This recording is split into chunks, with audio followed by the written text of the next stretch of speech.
వక్స్ సవరణ బిల్లుకు సంబంధించి దేశవ్యాప్తంగా ముస్లింలు పెద్ద ఎత్తున ఆందోళన చేస్తున్నారు. ఈరోజు విజయవాడ ధర్నా చౌక్ వద్ద కూడాను all India Muslim Personal board పిలుపు మేరకు పెద్ద ఎత్తున నిరసన కార్యక్రమాలు జరుగుతున్నాయి. ఇందులో తెలుగుదేశం పార్టీ మినహాయించి అన్ని పార్టీలకు చెందిన నాయకులు, నేతలు, ముస్లిం మహిళలు పెద్ద ఎత్తున పాల్గొన్నారు. టీడీపీకి సంబంధించిన స్టాండ్ ఏంటో కూడా ఇప్పటి వరకు కూడా చెప్పలేని పరిస్థితి నెలకొంది. ప్రస్తుతం మనతో మాట్లాడితే వైఎస్ఆర్సీపీ మహిళ గుంటూరు ఈస్ట్ నియోజకవర్గ నేత ఉన్నారు. మేడం చెప్పండి, ఎందుకని తెలుగుదేశం పార్టీ ఇప్పటి వరకు వాళ్ళ వైఖరి చెప్పలేకపోతుంది? సీరియస్నెస్ అనేది వాళ్ళకి ముందు తెలియట్లేదండి. ఎందుకంటే దీంట్లో వక్ఫ్ బోర్డ్ అమెండ్మెంట్ బిల్ అంటే ఏ విధంగా మైనారిటీ సోదరులకి ఏ విధంగా నష్టం జరుగుతుంది, ఒక కమ్యూనిటీకి ఏ విధంగా నష్టం జరుగుతుంది అనేది వీళ్ళకు ఒక అవగాహన లేదు. దాంట్లో ఉన్న నాయకులు కూడా స్పష్టంగా చెప్పలేకపోతున్నారు. దానివల్ల వీళ్ళు కూడా ఒక స్టాండ్ బై ఉండట్లేదు. ఏదో పార్లమెంట్లో ఏమో మేము ఆమోదిస్తున్నామని చెప్పి మళ్ళీ వాళ్ళ అధినేత చంద్రబాబు నాయుడు గారు నిన్నేమో ఇఫ్తార్ విందులో మేము వ్యతిరేకిస్తామని చెప్తున్నారు. దీన్ని బట్టి ఏమర్థమవుతుందంటే వాళ్ళు మాటలు చెప్పి సమయాన్ని ముందుకు తీసుకెళ్తున్నారు తప్ప వీళ్ళు ఎక్కడున్నా కూడా ఒకే స్టాండ్ ఉండాలి, ఒకే మాట ఉండాలి. ఒకే నోటు నుంచి ఏ నోటు నుంచి వచ్చినా కూడా అధినేత ఏ మాట మీద చెప్పారో అదే మాట మీద అందరి నోట ఎమ్మెల్యేలు కానీ ఎంపీలు కానీ అదే నోటు మీద వాళ్ళ మాట ఉండాలి. కానీ ఎక్కడా కూడా అలా లేదు. ఒకళ్ళేమో ఆమోదిస్తామంటారు, ఒకళ్ళేమో వ్యతిరేకిస్తారంటున్నారు.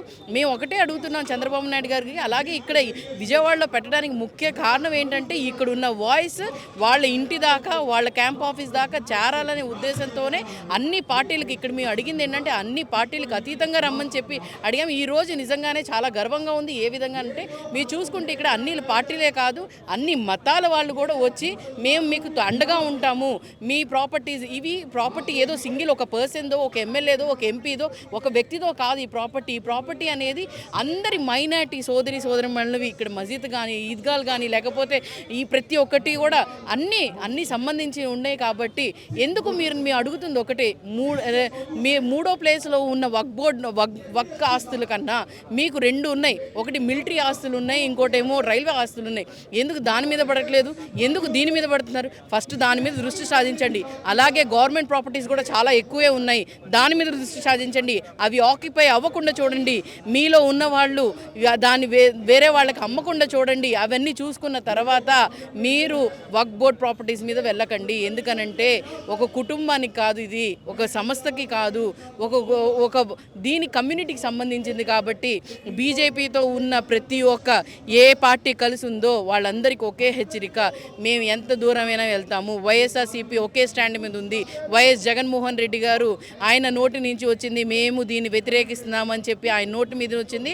అదే నోటి మీద కింద ఉన్న కార్యకర్త వరకు అదే మాట అంటారు. అలాగే మిమ్మల్ని కూడా చంద్రబాబు నాయుడు గారు నిన్న ఇఫ్తార్ విందులో ఏ మాట మాట్లాడారో అదే వాయిస్ మీరు పార్లమెంట్లో కూడా మాకు గుంటూరు ఎంపీగా పెమ్మసాని చంద్రశేఖర్ గారు ఉన్నారు. ఆయన ఏమన్నారంటే ఎలక్షన్ ముందు ఏదైనా ఆపద మైనారిటీలకు వస్తే మేము రాజీనామా చేస్తామని చెప్పారు. మీరు దాని మీద మీరు స్టాండ్ బై ఉండి ఈరోజు మీరు పార్లమెంట్లో వెళ్ళి మీరు గొంతు ఎత్తండి. ఎందుకంటే మీరు కేంద్ర మంత్రిగా ఉన్నారు కాబట్టి మీరు గొంతు ఎత్తి మేము వ్యతిరేకిస్తున్నామని చెప్పండి. అప్పుడు మైనారిటీస్ అందరూ మీకు కట్టుబడి ఉంటాము. మా హక్కు మేము ఎలా తెచ్చుకోవాలో మా అందరికీ తెలుసు. మేము ధర్నాలే కాదు, మేము కావాలంటే నిరాహార దీక్షకి సిద్ధంగా ఉన్నాము. మా వైఎస్ఆర్సీపీ పార్టీ కూడా దీనికి కట్టుబడి ఉంటుంది. ఎక్కడ జరిగినా ఏ పార్టీలకు అతీతంగా మేము కూడా వాళ్ళలో ఒకటిగా ఉండి మైనారిటీ సోదరులకి న్యాయం జరిగేలా మేము చూసుకుంటాం.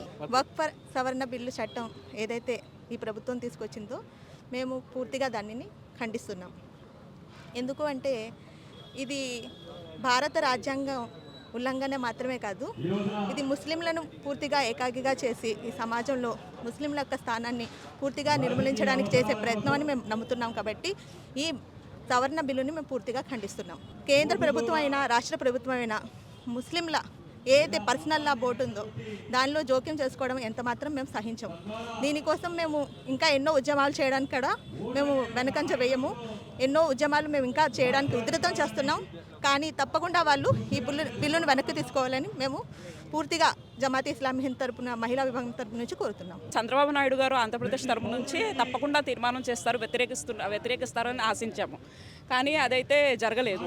ప్రస్తుతం ఒకరు చెప్పారు ఇఫ్తార్ పార్టీలో వచ్చి మేము మీకు విరుద్ధంగా అయితే ఏది చేయమన్నారు. కానీ ఇది కాదు చేయవలసింది. ఖచ్చితంగా ఏ విధంగానైతే వాళ్ళు తీర్మానం చేశారో శాసనసభలో ఆ విధంగా తీర్మానం చేయాలి. శాసనసభలో ఆ బిల్లును తీసుకెళ్తున్నప్పుడు అభిప్రాయం తెలుసుకోవాలి, ఎవరైతే స్టాక్ హోల్డర్స్ ఉన్నారో వాళ్ళతో మాట్లాడాలి. ఈ చర్చలు అయితే జరగలేదు. ఆ తర్వాత వెళ్ళి ముస్లిం పర్సనల్ లా బోర్డు వాళ్ళు ఎవరైతే ప్రముఖులు ఉన్నారో వాళ్ళందరూ చర్చించారు, ఆయన పర్సనల్గా కలిశారు, 43 అభ్యంతరాలు తెలిపారు. అయినా కూడాను దేనిని కూడాను ఖాతరు చేయలేదు. ఇంకా ఈ బిల్లును టైట్ చేయడం జరిగింది. అయితే మేము కోరేది ఏంటంటే చంద్రబాబు నాయుడు గారితో, మీరు ఖచ్చితంగా అసెంబ్లీలో తీర్మానం చేయాలి. మీరు ఎప్పుడు మైనారిటీలకు తోడుగానే నిలుస్తారు, పక్షపాతంగానే నిలుస్తారు. కానీ ఈసారి ఆ వ్యవహారం కనపడటం లేదు. మేమైతే తప్పకుండా ఆయనతో అదే కోరుతున్నాము. పాట్నాలో కూడా జరిగింది. ఆంధ్రప్రదేశ్ను కూడా మేము ఎందుకు ఎంచుకున్నామంటే ఇక్కడ ఆయనకి పూర్తి మద్దతు మాది లభించింది కదా, అన్ని సీట్లు ఆయన గెలిచారు. అంటే గతంలో తెలుగుదేశం పార్టీ కాదు, ఇప్పుడు కూటమి ప్రభుత్వం ఉంది కాబట్టి ఖచ్చితంగా బీజేపీ ఏది చెప్తేనే చంద్రబాబు అది చేస్తారు. అదైతే కనిపిస్తుంది. కాకపోతే నిలబడాలి కదా. ఇదైతే రాష్ట్ర ప్రభుత్వంది ఈ బిల్ అయితే, మరి జోక్యం చేసుకోకూడదు. నేరుగా కేంద్ర ప్రభుత్వం జోక్యం చేసుకుంటుంది. ఇంకొకటి 25 ఆర్టికల్ పరంగా మతపరమైన విషయాల్లో జోక్యం చేసుకోకూడదు, అది కూడాను జరుగుతుంది. ఏ ఆర్టికల్స్ అయితే పూర్తిగా రాజ్యాంగానికి వ్యతిరేకంగా ఉన్నాయో వ్యతిరేకంగా చేస్తూ ఆయన ఏమో రాజ్యాంగ వ్యతిరేకంగా ఆయన నిలబడుతున్నారు. ఆర్టికల్స్ అన్నీ కూడా వాళ్ళు కాలరాస్తున్నారు. మరి ప్రభుత్వమే ఆ విధంగా ఆర్టికల్స్ని కాలరాస్తే మరి ప్రజలు ఎవరికి చెప్పుకోవాలి? పౌరులుగా మేము దేశ పౌరులుగా కోరుతున్నది ఏంటంటే, ఈ దేశం అనేది భిన్నత్వంలో ఏకత్వం, లౌకికవాదం, సెక్యులరిజంపై నిలబడి ఉంది. కానీ దేశ భవిష్యత్తు మాత్రం ప్రజాస్వామ్యాన్ని అట్టడుగున వేసే విధంగా, ప్రజాస్వామ్యం ప్రమాదకరంలో ఉండే విధంగా అయితే ఈ సూచనలన్నీ కనిపిస్తున్నాయి. ఇప్పుడు ఒక బిల్లుని తీసుకొచ్చారు, ఇంకో మతానికి ఇంకో కులానికి తెలిసిన వేరే బిల్లు కూడా వాళ్ళు తీసుకొస్తారు. అలాగే చూస్తుంటే యూసీసీని కూడా తీసుకొచ్చే విధంగా కనిపిస్తున్నారు దీని తర్వాత. కాబట్టి మేము కోరేది ఏంటంటే, ప్రతి విషయాన్ని క్షుణ్ణంగా అందరూ తెలుసుకొని మాకు సహాయంగా నిలుస్తారని మేము కోరుతున్నాం. वक्फ अमेंडमेंट बिल 2024 का जो इशू है पार्लियामेंट में पेश हुआ है और यूनियन गवर्नमेंट पास करके क़ानून बनाना चाहती है, दस्तूर के ख़िलाफ़ है, कॉन्स्टिट्यूशन के ख़िलाफ़ है। कॉन्स्टिट्यूशन में इक्वलिटी है, लॉ ऑफ इक्वलिटी है, लेकिन ये जो बिल है ये इक्वलिटी के ख़िलाफ़ है। फॉर एग्ज़ाम्पल कि जो हिंदू ट्रस्ट है, मंदिर है, उसके लिए मुसलमान का मेंबर होना या सिख का मेंबर होना कोई ज़रूरी नहीं है, कोई कंपलसरी नहीं है। लेकिन वक्फ बोर्ड का मेंबर बनना गवर्नमेंट ने कंपलसरी किया है, तो ये एक किस्म का डिस्क्रिमिनेशन है। दूसरा, ये एंटी मुस्लिम है।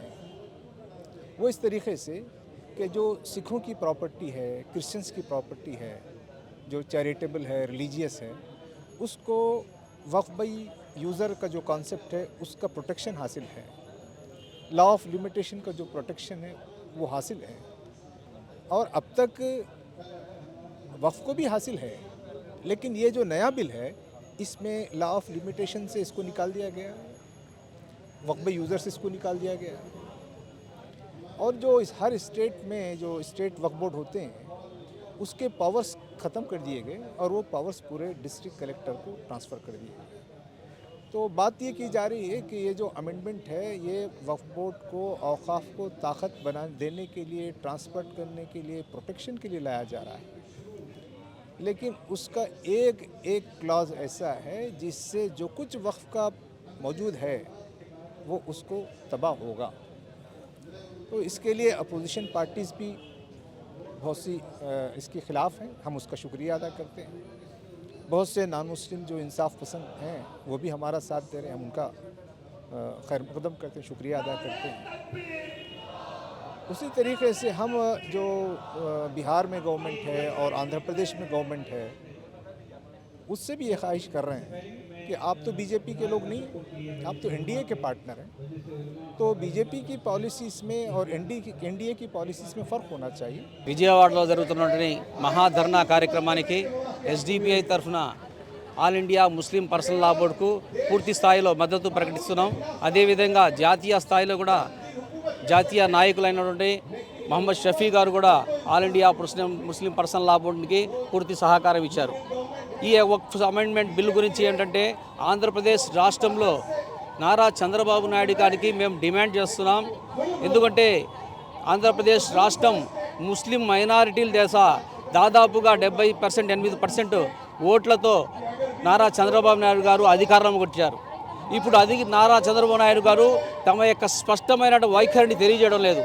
ఎందుకంటే వక్ఫ్ అమెండ్మెంట్ బిల్ గురించి ముస్లింలకు సంబంధించినటువంటి ఈ ప్రాపర్టీని ముస్లింలకు తీవ్రమైన విఘాతం కలిగించే విధంగా ఏదైతే జేపీసీ కంటి జాయింట్ పార్లమెంటరీ కమిటీ 14 సవరణలతో ఏకపక్షంగా ఆమోదించుకొని ఈ వక్ఫ్ సవరణ బిల్లును ఇప్పుడు జరగబోయే ఏప్రిల్ 4వ తేదీ జరగబోయే పార్లమెంట్ సమావేశాల్లో ఈ బిల్లును ఆమోదించడానికి ప్రయత్నం చేస్తుంది.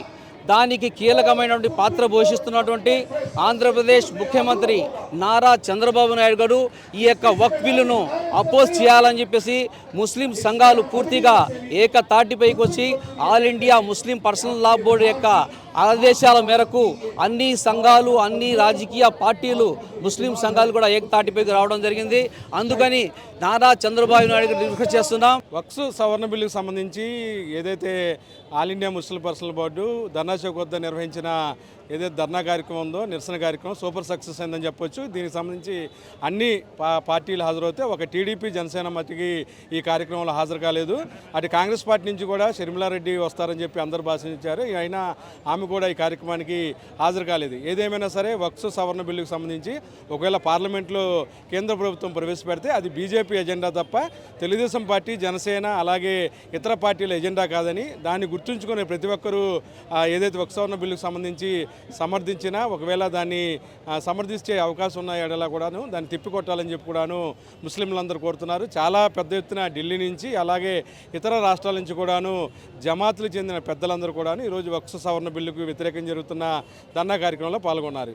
ఏదేమైనా సరే రాబోయే రోజుల్లో ఎన్డీఏ ప్రభుత్వానికి, ఆంధ్రప్రదేశ్లో ఉన్న చంద్రబాబు ప్రభుత్వానికి గడ్డు కాలం వచ్చే అవకాశం ఉందని ఇక్కడున్న ముస్లిం మత పెద్దలు జోస్యం చెప్తున్నారు. వీడియో జర్నలిస్ట్ అనిల్తో కలిసి మెగా9 కోసం అబ్దుల్ అలీ.